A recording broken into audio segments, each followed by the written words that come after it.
Good day and welcome to another edition of the Military and Foreign Affairs Network. I am your host, the voice of reason. Today we continue our updates on the ongoing war between Russia and Ukraine this day of Thursday, March 3rd.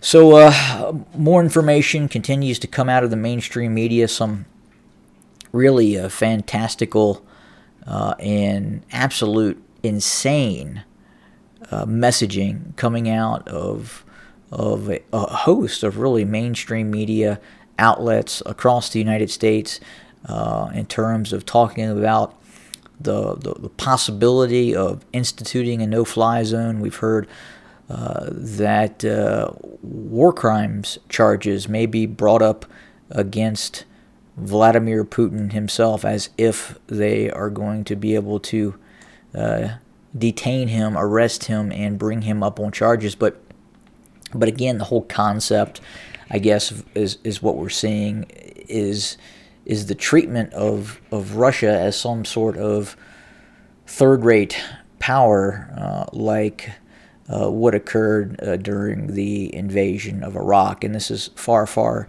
different than that. Also, we are hearing reports that Russia may institute martial law and mass conscription. So very, very interesting information. Again, both sides really appear to be spiraling towards, quite possibly, at some sort direct confrontation between East and West. And it should be concerning. Again, I think there is the lack of information in the West, definitely in terms of the average low information voter in the United States. They really are clueless and are wrapped up in other things going on in the United States in terms of popular culture.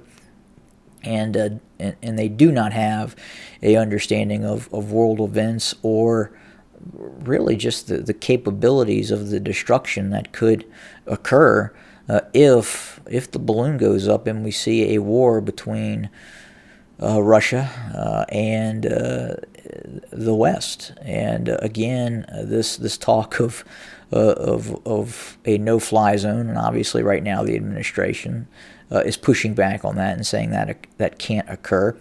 And they are well aware that could not possibly occur outside of some sort of actual war taking place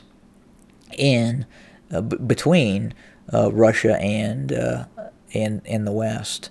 But again, I think it's quite ominous if we start to see this reported mass mobilization. I understand in Russia, I understand that they did start calling up reservists, but we haven't seen reports of a general mass mobilization and conscription order as of yet. Russia usually does this twice a year to fill out some of the both combat and non-combatant roles within its army and other force components. But again, this may be different in terms of a mass mobilization, and again, Russia does have the capacity to mass mobilize and equip large formations of forces with a lot of equipment that has been stored in depots across Russia. And again, the whole concept of kind of this gravitational pull towards supporting Ukraine, this mob rule, this wisdom of the mob mentality that believes everything they're hearing coming out of both Western and Ukrainian media. And again, for instance, just harken back to Snake Island, in which all those individuals on Snake Island, defending Snake Island, were reportedly killed. Now we know that was propaganda, and it did not occur, and they were all taken prisoner and are being held inside of Russia as we speak. So again, you have to be very, very careful with some of this information that you're hearing, especially when one side is completely right and the other side is completely wrong in what you are hearing from the media. And that should concern you because the media is untruthful. It does lie. And or it does take information that they can't verify and they report it as fact, when in fact it's not fact. So you have to be very, very careful of what you're listening to.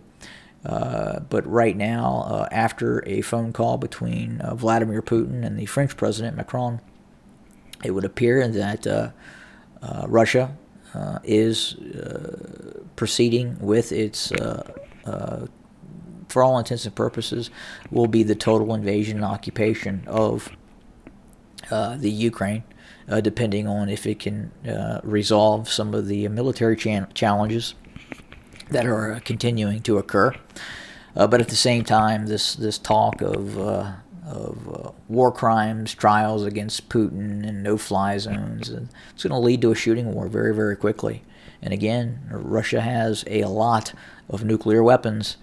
And again, we're heading towards something that I think most people don't understand what that something is until it actually happens, and that's unfortunate. But that's where we're heading right now. We'll continue to monitor, report on what we're seeing, and we will certainly have more video content in the near future. Have a good day, everybody.